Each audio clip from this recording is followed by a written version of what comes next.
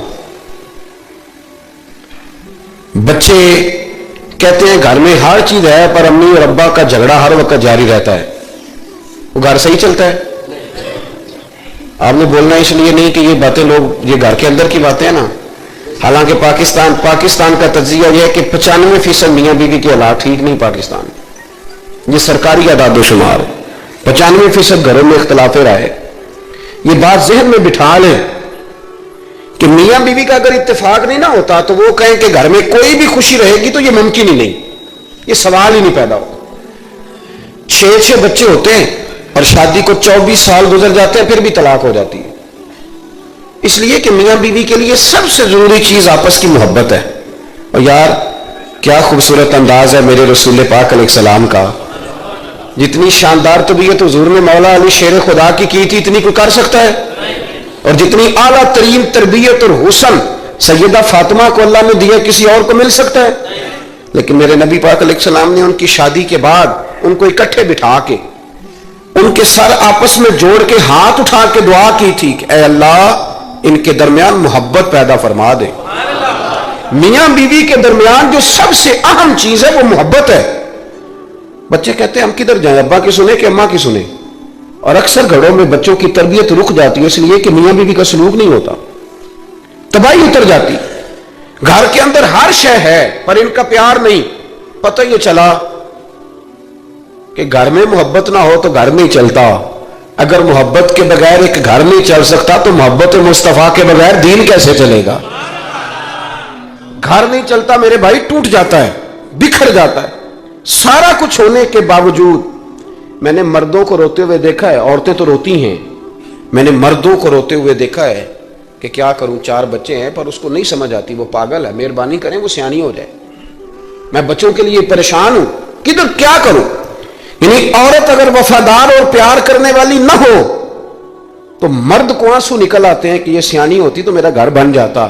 او بھائیو پیار بڑا ہی ضروری ہے، یہ محبت بڑی ضروری ہے، اس کے بغیر نہیں نظام چلتا. محبت ہو جاتی ہے نا. چلیں ایک واقعہ سناتا ہوں آپ کو، بات زیادہ مضبوط ہو جائے گی. داتا گانی بخش علی حجویری داتا صاحب نے لکھا ہے، یہ آج کل کا جو جدید نوجوان طبقہ ہے وہ ذرا بات جلدی سمجھ جائے گا. داتا صاحب رحمۃ اللہ لکھا ہے، حضرت عبداللہ بن مبارک رحمۃ اللہ علیہ سے کسی نے کہا کہ آپ بڑے زبردست محدث ہیں اور اتنی وارفتگی والے صوفی کم ملتے ہیں جتنے آپ ہیں، وجہ کیا ہے؟